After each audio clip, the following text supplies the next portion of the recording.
Welcome back to another episode of Extreme. My name is Zach. My name is Joey. And this is a podcast where we dig deep on your favorite video games. Yes. We do. And Adam will be joining us later, but funnily enough, we're still talking about Cuphead, and Adam's actually engaged in his own personal boss fight. Da-da-da-da-da-da. Relationships are fun. Anyway. Yes, he will be joining us later, but for now, we have lives to attend to, and we need to start recording. Yes, and hopefully he doesn't listen to this. Oh, I'm sure he won't. Wink! But today, yes, we're still going through Cuphead. We made it almost to the end of Aisle 1, but there's still quite a lot to cover here, so I think we should just jump right into it. Let's do it. Clip, joint, calamity. Oh, shit. Or should we, I mean, we don't want to croak, right? No. We don't want to lily dally. Lily, dude. It's like lily pad. Because they're frogs? Okay. I mean, I applaud the effort, Zach. I mean, again, as long as you make yourself laugh, that's the real important part. Yeah. Because I sure as hell no one else is laughing, so. I don't know if that logic applies to podcasts that are supposed to be going out to other people, but you know what? Yeah. Maybe it's endearing. Who knows? It is. Anyway, let's talk about... I like this level, though. Yeah, a clip joint calamity featuring Ribby and Croaks. Yeah. Yeah, I like the design that they have here, and first and foremost in the background. Yeah, reminds me of like a little bar in the old times. Yeah, so let me just set the scene. So there's like a bunch of bees in the background, right? Those were bees, right? I guess. Yeah, they have like those wings. Or are they flies? I don't know. They're like yellowish, so they look like bees, I guess, you know? That's what I was thinking. Either way. So I like the amount of effort that went into a completely arbitrary part of the design. Yeah, exactly. Like, everyone is moving, or at least gyrating in some sense. There is a bee/whatever in the background that has a very interesting facial animation, but you can't really show it off in an auditory medium, but let's just say face expansions are funny. I like the one smoking a cigarette. I think that's the best one. Yeah, it makes it feel like it's an actual alive restaurant/bar. Yeah, exactly. That has it has a stage show going on in the background. It's like if you were in like a bar in like old West times, where bar fights regularly occurred. Yeah, and fighting a couple of toads that turn into a slot machine. Oh, spoiler alert! We haven't even gotten there yet. It's fine. It's fine. Alright, so let's talk about the fight itself. So this is the first fight that you're encountering where you're fighting multiple bosses at the same time. Mm-hmm. So it's already a step up from the previous fight that we were talking about with the lily, or not the lily, the dandelion. Yeah, it was like a flower. Yeah, the angry flower, where it had all the enemies that you had to kind of deal with on screen, but only one boss. Mm-hmm. Whereas in this one, you have to deal with actually two bosses themselves, and they surround you too at one point. Yes, in the beginning, they are both on the same side, giving you the business. One of them is shooting off what I can only assume are, like, Hadokens. But, like, frantic Hadokens, where it's like if you were a child and you didn't understand the concept of, like, fake shooting energy beams out of your hands, and you just kind of flailed your arms around. Yeah. And then the other one just shoots, quote-unquote, fireflies. Yeah, get it? Because it's true! Look, like they flies. like puns too, alright? Yeah, it's good stuff. So sorry if I sound like I'm coughing a lot. I just feel like a cold is coming on. Oh no.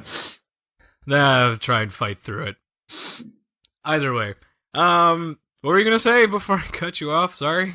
Probably that I just put together why they're like bees or flies in the background because of the toads, I guess. They eat them. Toads eat like the flies? Do toads eat bees too? No, I don't think so. I mean, I feel like they wouldn't.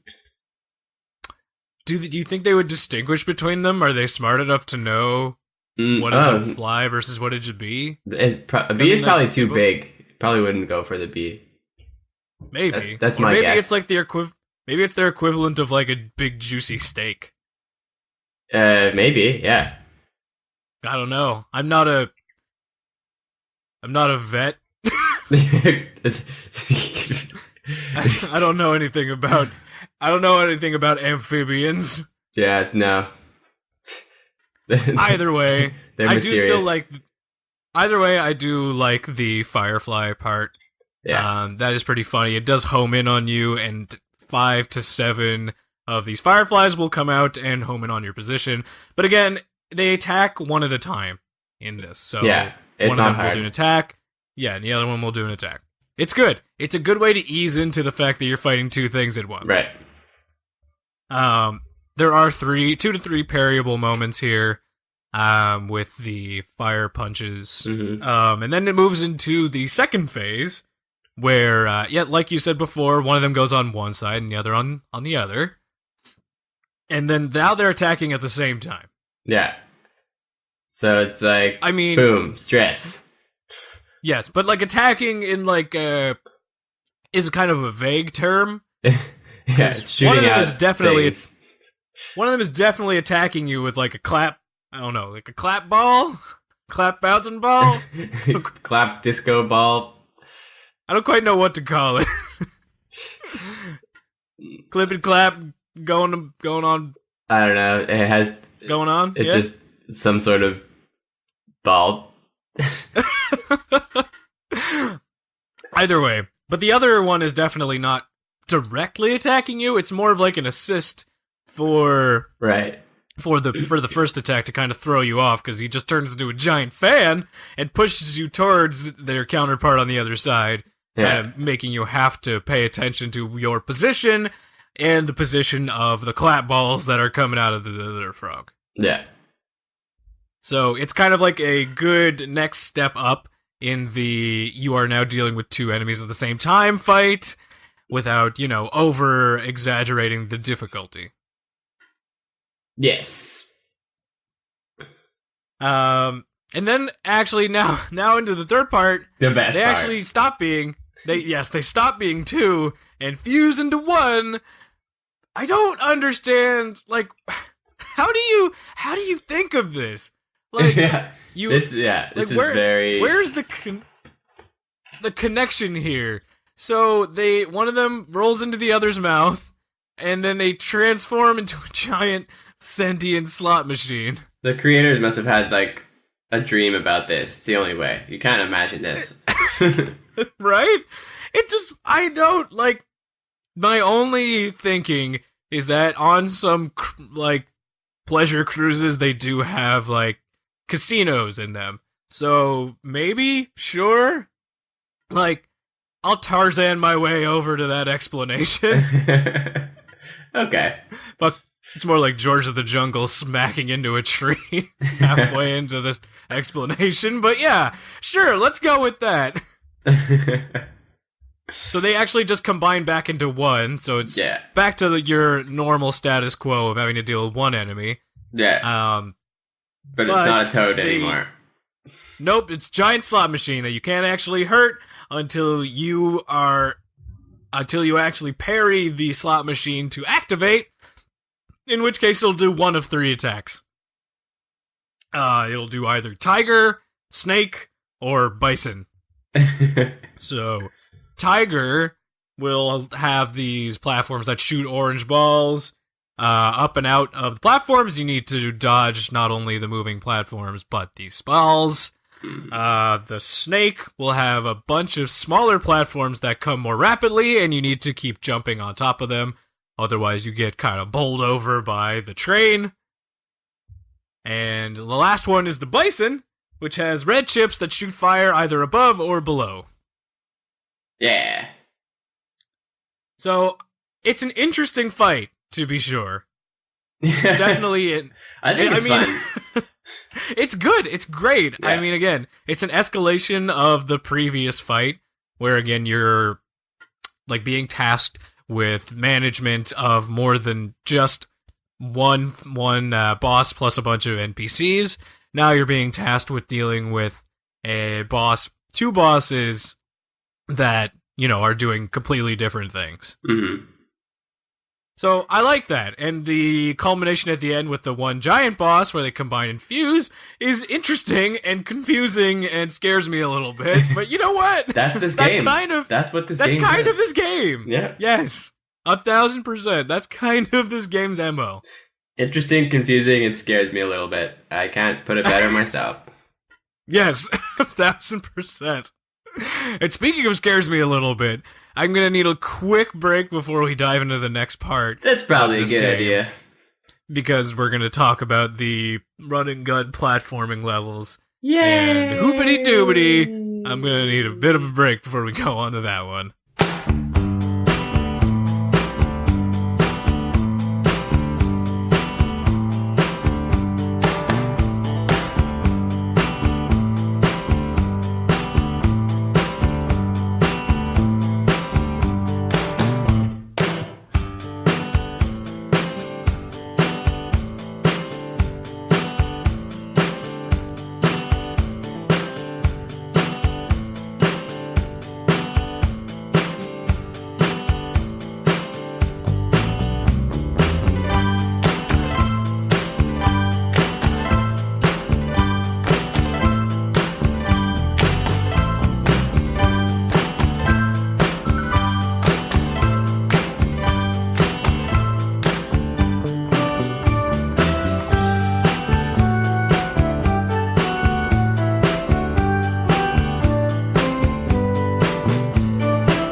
And welcome Dual back. barrel! What?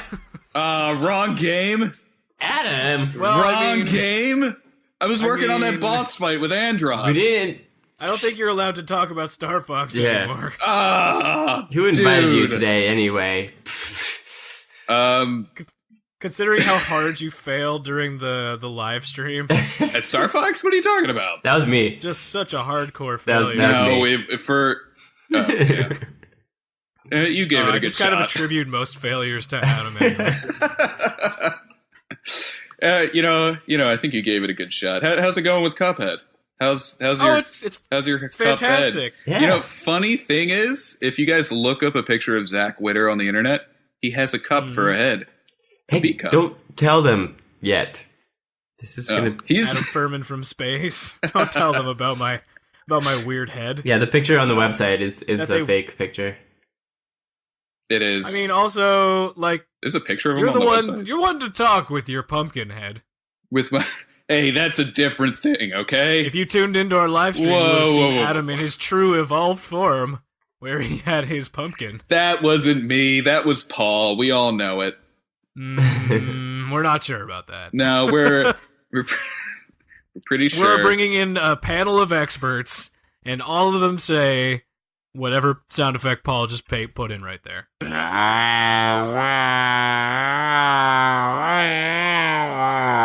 Oh, was that like a giraffe? No, I have no idea. I think giraffes... Yeah, it's a good one, I Paul. think That's hard to giraffes go find. like this. Oh. I think Joey goes like that. Oh. But you know what does definitely not go like that? The next stage that we're going to talk about, Forest Follies. I wonder if there's a giraffe in it. No, but there are a lot of interesting dandelions. Wait, can we get one more giraffe sound, Joey, so I can isolate it and turn it into a hip hop song?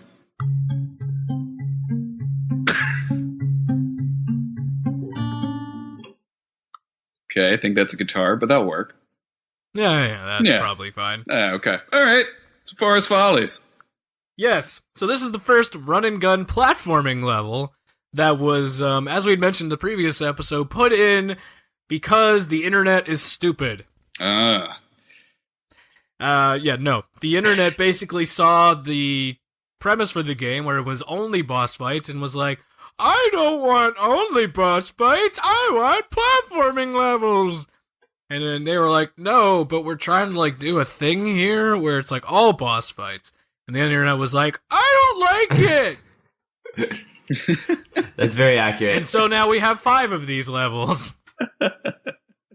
I mean, sorry, we have 6 of these levels. I don't think you like the internet. I don't like the internet when it ruins something that didn't need to be there.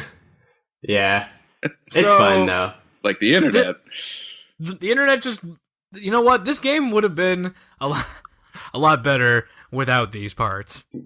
Like, this might have been a perfect game without these things. I think that it's like they'd be a good kind of side part to the game, but not the actual game itself, you know?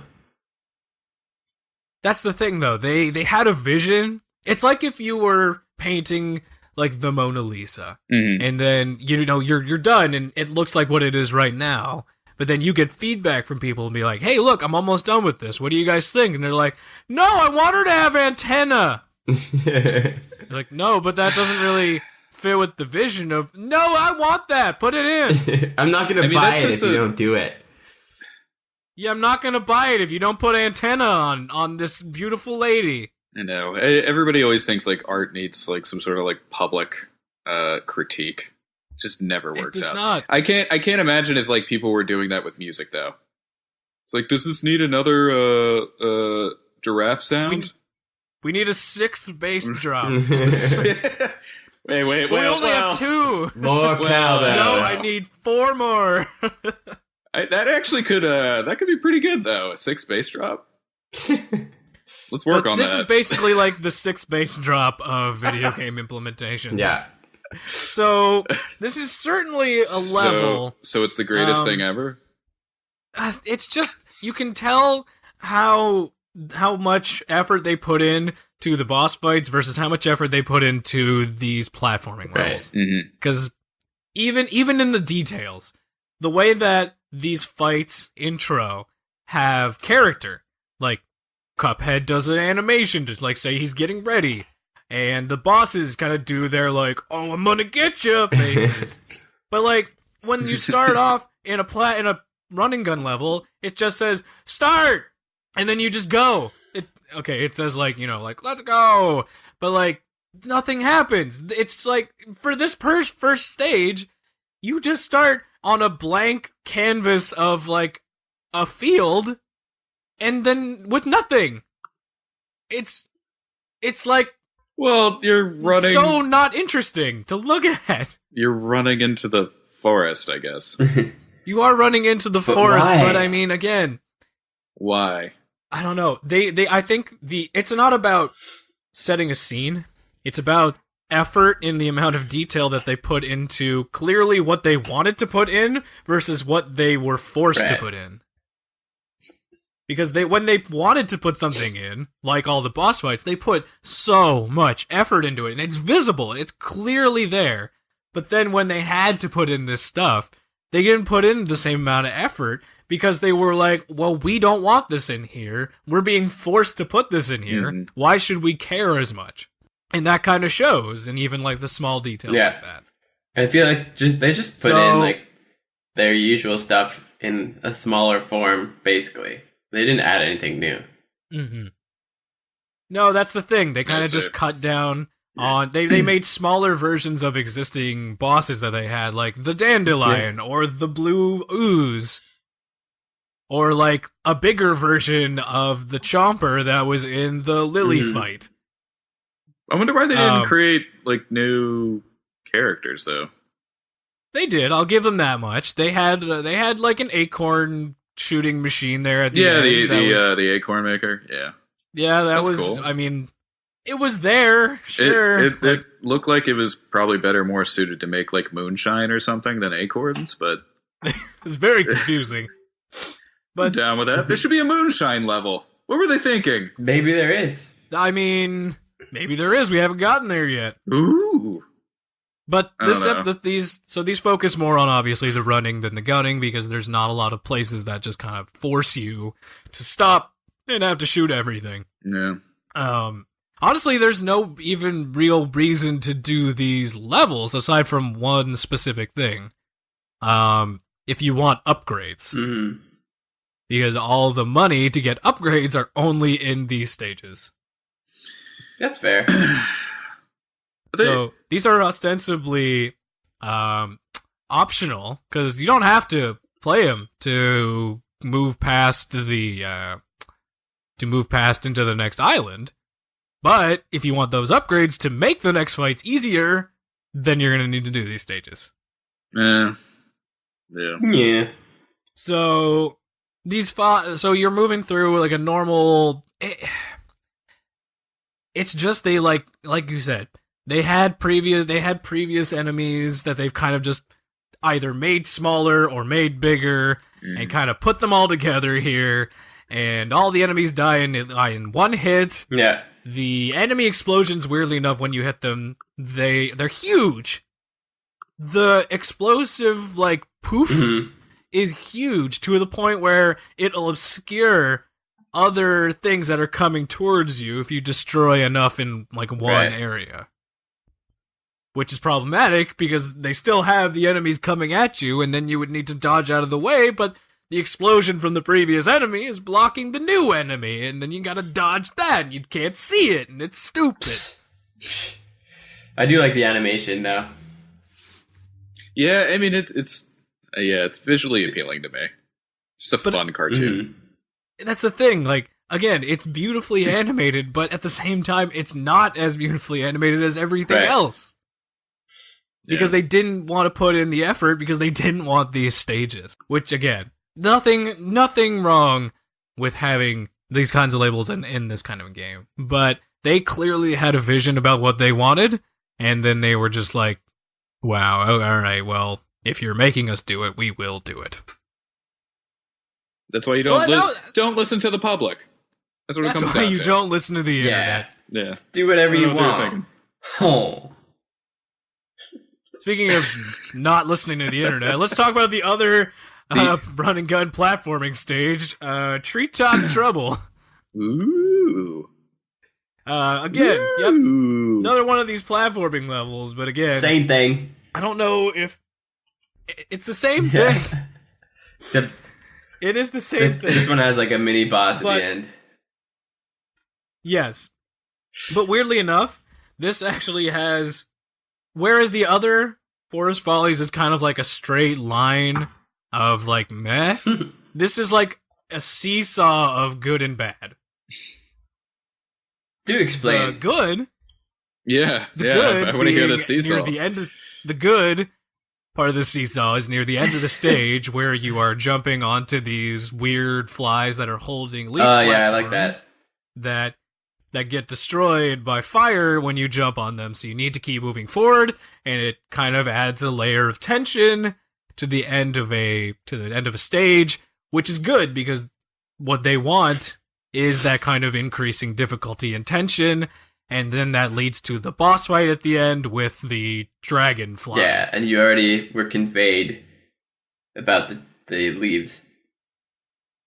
Exactly, because you see the fire that destroys the platform, then you kind of connect that with the fire that the dragonfly is shooting out, and you know what to do, and then you fight it, and then you win, and it's good. Yeah. And that's great, and I like that. That's the good part. Then the bad part is climbing up the tree. I love, like, I really like all the noses that these, like, tree stumps have. They're some very long. There's some great schnozzes. Actually, they used to look like my old schnoz before my nose job. You had a bigger nose than you have now? Oh?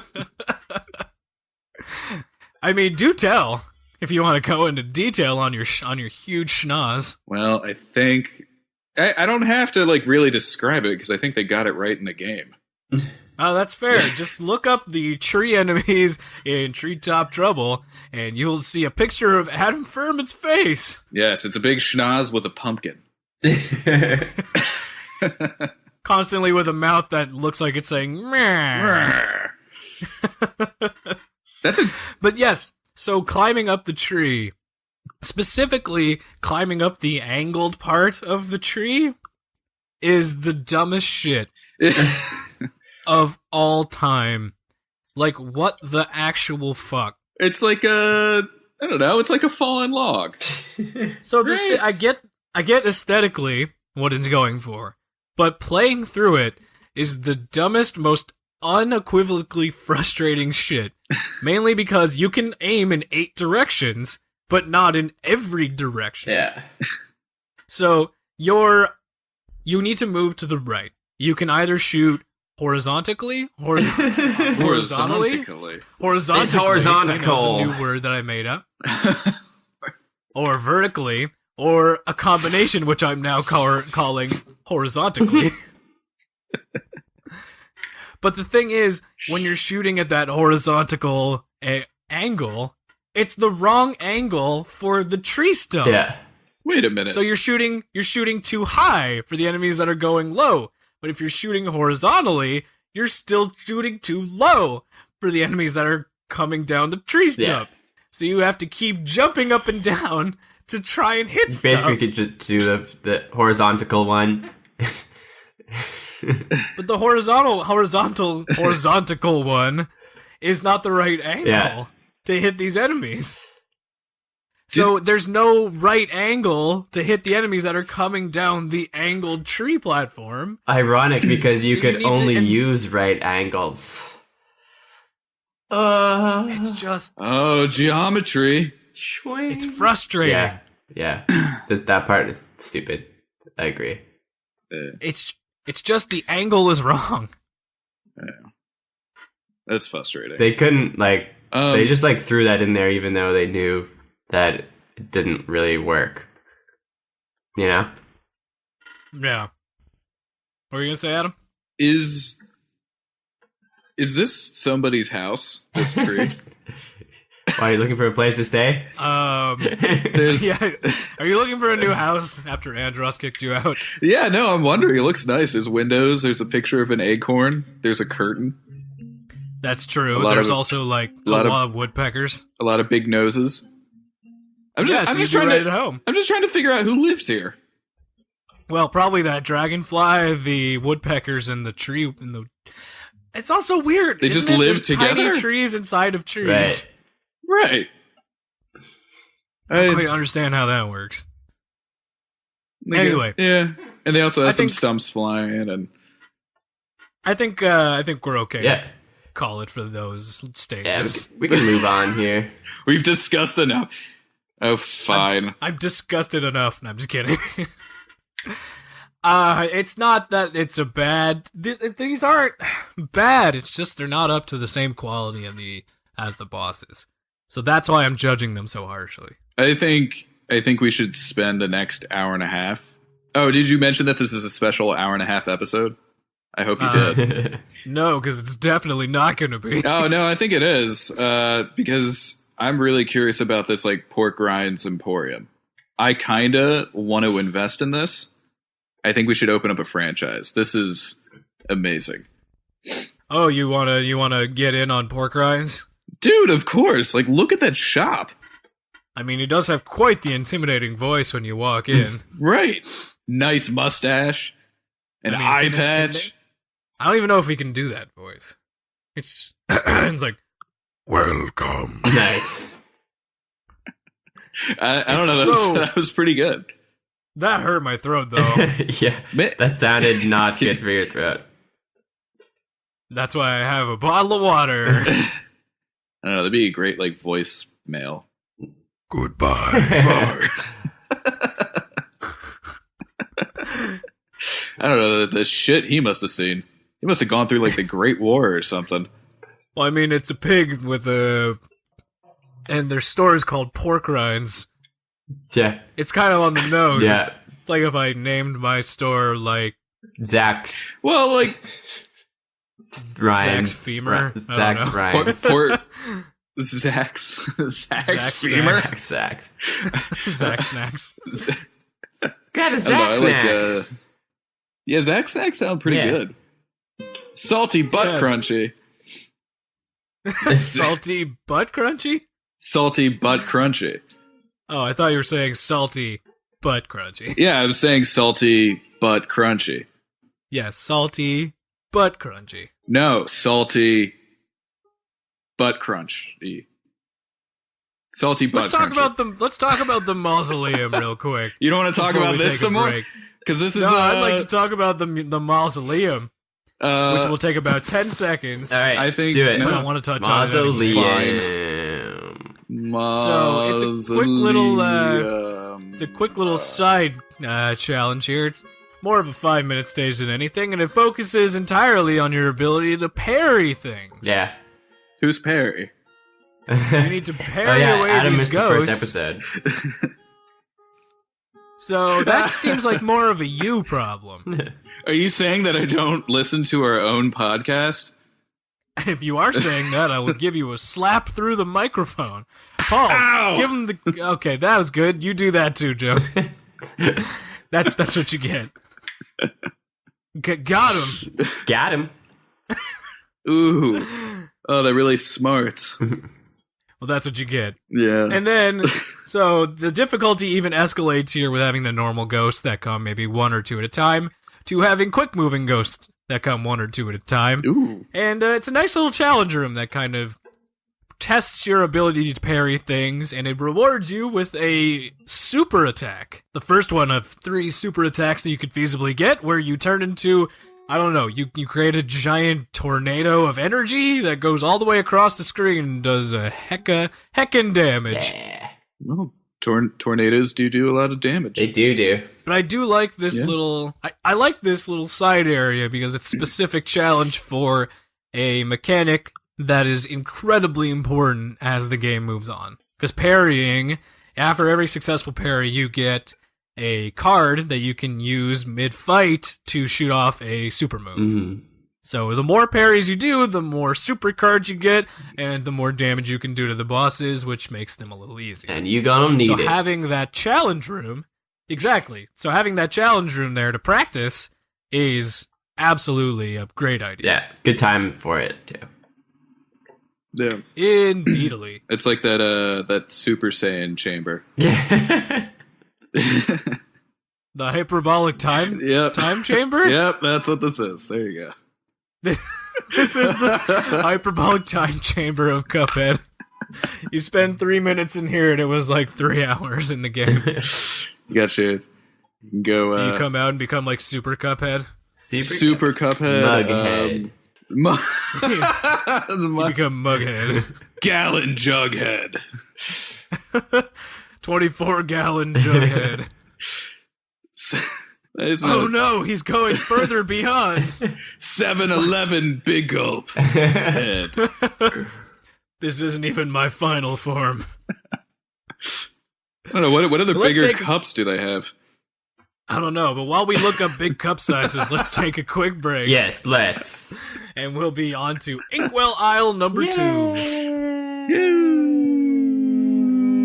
Get ready for a swell podcast.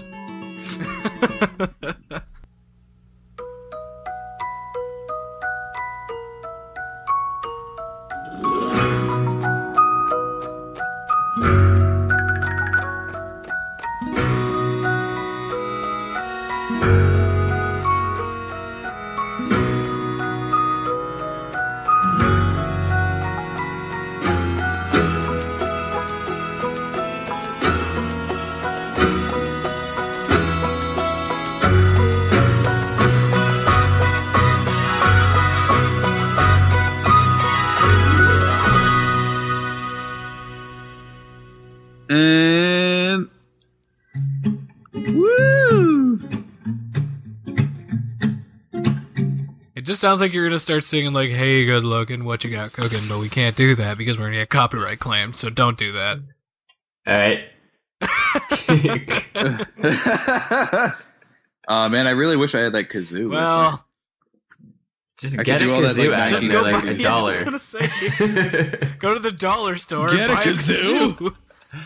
What do you think? I'm made of kazoos? Well, What? No. No, you're made of I pumpkins. didn't say that. Oh, I thought you did. So, I mean, you can say I am. I won't get offended. we left pretty off good. and we're on to aisle 2. Yay. We made it past the Yay. first island. Good job, gang. High fives all around. Oh. Woo!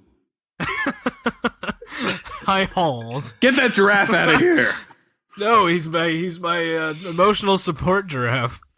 Who let the giraffe on the plane? I need him here. He's my emotional support giraffe. Oh Kinda well. sounds like Elvis. That could have been a character in this game, Joey Giraffe. Well, I mean, there are some interesting Joey names in Giraffe. this next fight that we're going to talk about with Baroness von Bonbon and Sugarland Shimmy. Dun dun dun. We're back on track with boss fights. And what a boss fight to jump back into, because this is a very interesting one. Yes. Yeah. You do not fight the Baroness right away. You fight 3 of 5 potential fighters. Yeah. So, let's run through who we can fight here. We have Lord Gobpacker, who's a homing gobstopper. That kind of looks like a 3-dimensional Pac-Man, if he was a gobstopper. Wait, what's his name? Lord Gobpacker. I thought that was yours. You have me confused with a different kind of Packer. That was. Ooh. I'm talking about the football team. Go Oh, Green Bay. yeah, Green Bay. Yeah. Then we have Colonel Von Pop, the candy corn, who moves around in a figure 8 and shoots out tiny versions of himself. Like regular candy corn. Yes, like regular candy corn. Whenever I was a kid, you know, because you could freely transform into being a child Yeah, again. in the past. When I was a kid, obviously when I would pick up these candy corns, it was very hard because they kept moving in a randomized figure 8 pattern. So it was quite the treat when I actually grabbed one, tried to eat it, and then realized candy corns are disgusting. I just like imagine you with like a little like pinwheel hat trying to grab these candy corns. Oh boy, I want me some candy. And then we have Mufsky Chernikov, who is a cupcake who sends squishy shockwaves out and tries to give you the squishums. The squish. And then we have Sergeant Gumbo Gumball. That's what that You can is. kind of take a guess at who that one is. And gives you a gumball shower. Gross. And finally, we have Sir Woffington III, who is a giant waffle. He looked like a chocolate waffle to me, though, right? Like I thought he was a chocolate Yeah. bar at first, but there's butter on I his totally want a chocolate waffle right Yeah, now. head. Ugh. Especially if it splits apart into 9 separate smaller Yes. waffles. But yes, 3 out of the 5 of these will show up in the fight. It's randomized each time. Mm. And then, but each time what does stay the same is you have, the first fight is just one of the fighters. Second fight is a fighter, plus the castle, now that's sending them out, is sending out tiny little jelly bean fighters. Nothing too huge, but you do need to be aware that if you're on the wrong side of the screen, you could just get taken out, have a health taken out really fast. Because you're not paying attention. And then the third phase, we add the third fighter, plus the Jelly Bean Warriors, plus Baroness von Bonbon starts shooting at you with a candy shotgun from the top of the castle now. Yeah. Hey, wait a minute. I hope they ran a background check on her. I mean, it is That's- candy, so Maybe this is set in America where they don't really need a background check. Oh man, the topical. The candy show loophole. That's it. Yeah, you just go into a gun store and say, I'm not actually going to fire bullets, I'm going to fire candy. Welcome to our political podcast, where we talk about candy shotguns and the state of American gun politics. But yes, so those will be the same, but the fires will change. And then the final phase of this fight, the Baroness starts to get her heads dirty, so to speak, kicking up the castle, and it'll actually grow weird feet appendages. Feet are like hands. And start chasing you. And it's weirdly terrifying. I think they're hands. It's like crawling. I don't think they're feet. That's what makes it even worse. It's like crawling at you. I don't think they're crawling. I think they're more slapping at you, and that's what propels it forward. I don't like it. So yes, this monstrosity is not just a castle. It's her pet named Cream Pup. Oh, she doesn't live inside a Cream Pup. I don't know, because in the beginning of the fight, she gets pulled into Cream Pup's mouth. So I don't know how this works. This is a weird situation. It's a sentient castle that's shooting out sentient candies and breakfast treats. But the weirdest... But it makes sense. The weirdest part of this all that is really just making me uncomfortable. It's Baroness von Bonbon. The entire place is candy, but her fence is made of pretzels. Is that pretzels? What's up with that? Yeah, they're pretzels. Oh, yeah. I mean, Sir Woffington is just a waffle with butter on it. Yeah, it's like sugar-coated pretzels. Yeah. I think you're giving them... Candy pretzels. You're giving them too many excuses. I think you're giving them... You're starting to sound like me. Come on, I came here to rant about a video game, alright? They're pretzels. What's the deal with pretzels? Are they candy? Are they... yeah. Are they not candy? Inconsistency! But this final phase of the fight has so much that you need to pay attention to. Yeah. So you have to keep moving away from the edge of the screen, because Cream Pup is trying to smack in on you. Oh my god, yeah. And then you have Baroness von Bonbon literally throwing her head at you, which will home in on your position. And Cream Pup shoots giant menthol candies out of its mouth that you need to dodge. I love their face, though. They're like, whoa! I'm rolling! Again, like, going from the previous stages, the previous platforming stages to this, you're like, Jesus, they put so much effort into these animations. Look at this thing. It's grotesque, disgusting, and I love it. This would be a good thing to do. It's just so weird. Before going to work in the morning, just to, like, get your focus up. You have to concentrate so hard. You just do. Oh my god, seriously, but that's the great thing about this. So previously in the other boss fight, you had to learn the patterns of 2 bosses, but now you have to learn the patterns of 7? Oh my god. It's just like when that thing crawls at you and you're like, that head just doesn't stop moving forward. I can't... Is it randomized? Yeah. What? The head? Yeah, it's like you're jumping around and it like goes forward, comes back, goes down. Ugh. That's a headache. In the final fight? Yeah, in the final fight. Oh, her head, you mean? Her head, yeah. Oh, it'll home in on your position. It does it about like 6 times, and then she throws a new head at you. So that's the problem, because it homes in on your position, but you need to be aware of your position relative to the castle so you don't get hit by that, but at the same time, you gotta be aware of Cream Pup shooting out a menthol missile at you that goes on the ground. There's a lot of things you need to be aware of. And at the same time, you need to be in position to shoot back at them. As well as diabetes.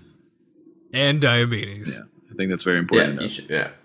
But this is definitely a nice escalation into Isle 2, the level of difficulty that they're setting up here for you. And it's like, yeah, Island 1 was hard, but you know what? Now you're in the shit.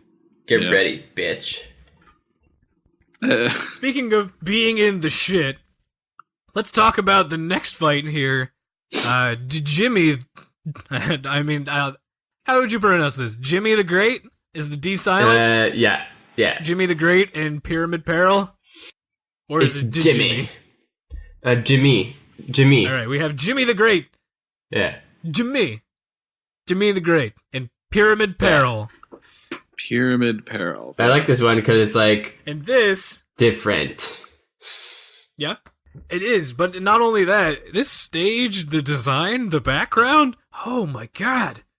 So detailed. It's gorgeous. So it's a picture, its background art is rotating around a singular object, which is a pyramid that has a maze around it, and it's gorgeous. Like, what I think is they, like, fully modeled that.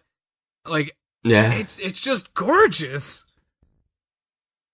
And then the sun comes up every now and then. And it looks like you're like flying around, like the way that they rotate around is like you're flying around the pyramid, because it makes sense because you're in an airplane in this stage. Right. And I mean, this whole fight, honestly, every phase of this fight is just magnificent in its indulgence of animation. Yes. So let's start from the beginning here, where it has the normal genie look. Yeah. So we have you have to dodge these random treasure shots, and you could parry whatever comes out. Actually, it could be one of 3 different treasures that comes out. Either it's a boatload of random jewels, it could be a bunch of swords that home in on you, or it could be I don't quite know what to say here, but cat sarcophagi with beetles that you can that home in on you. Yeah. So I'm a bit confused about that. But once you get through that and his stupid shit-eating grin, you see this shit? Look at his shit-eating grin. He's eating shit. He knows, he's like, oh, I'm just toying with you. Here's the next phase of our fight. Where he turns into a bunch of columns, and you have to shoot his face out of the way to progress, but at the same time dodging these pinwheels of death in these chambers to move forward. Yeah. Lots going on. There's a lot going on, and I think that they're really not stretching, but they're making use of a lot of great scenarios that you could find yourself in this kind of flight-based level. Right, yeah. And then speaking of which, onto phase 3, where you have the interdimensional sarcophagus.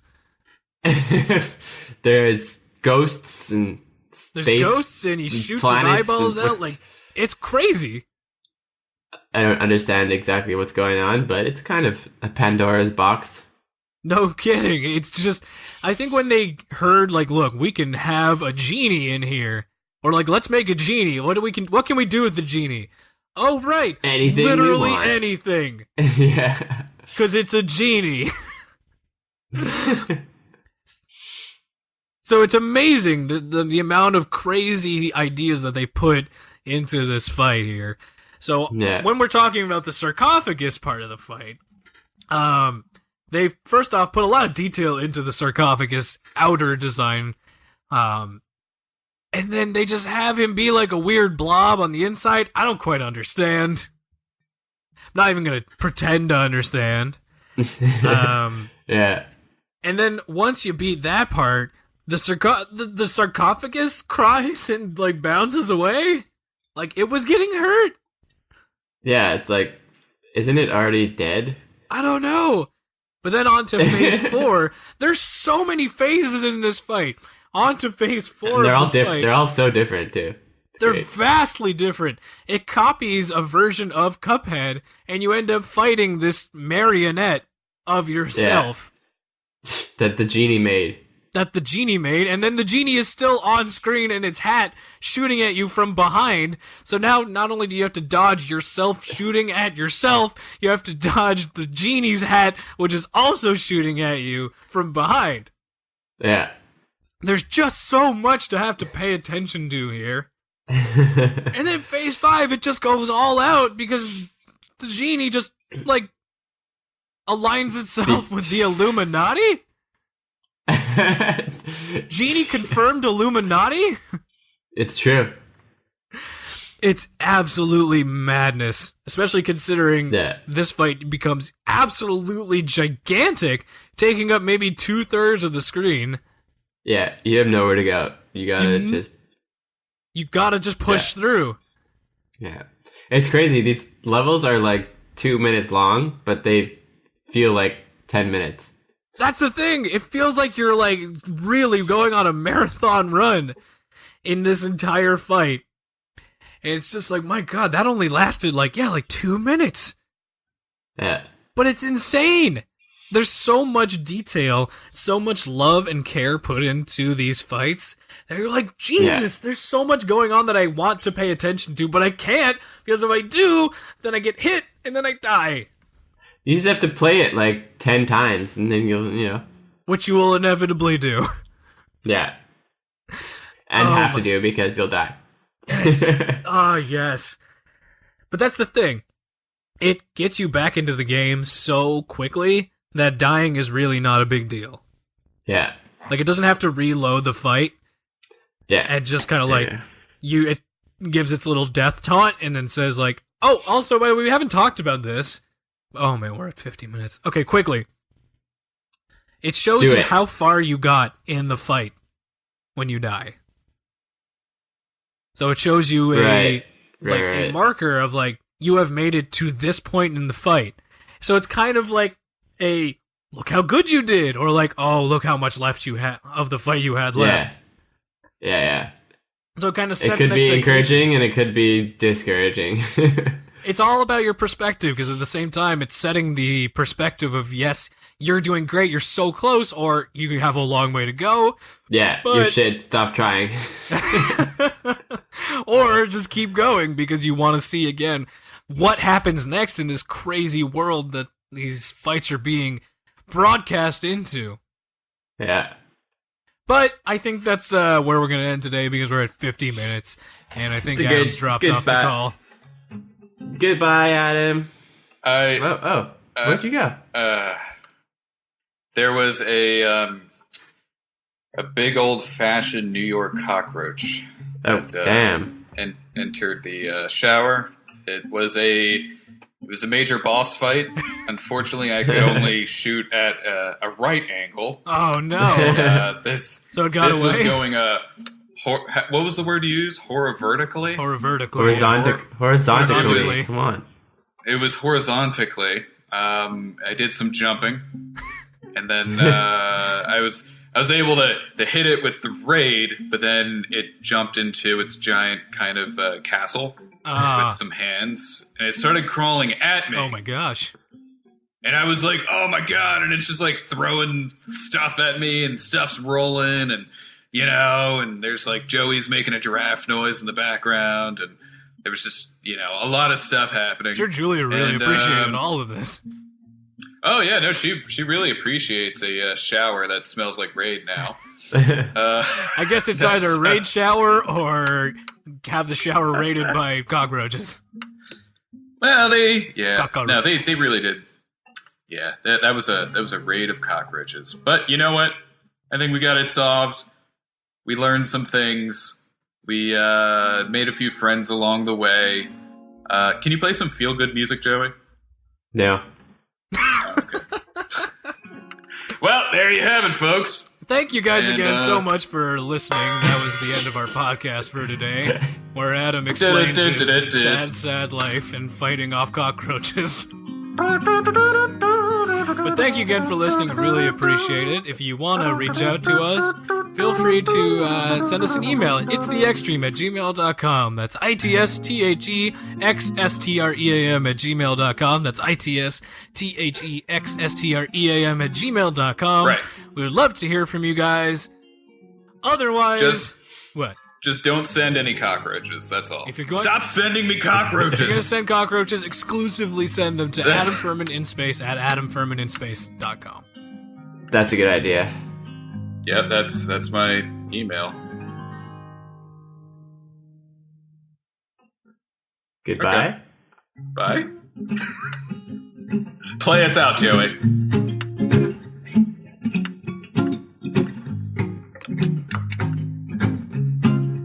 My name is Joey, and I like to play happy music. Isn't this how all my songs go? I make giraffe noises. I'm a support giraffe for Zach, cause my name is Joey.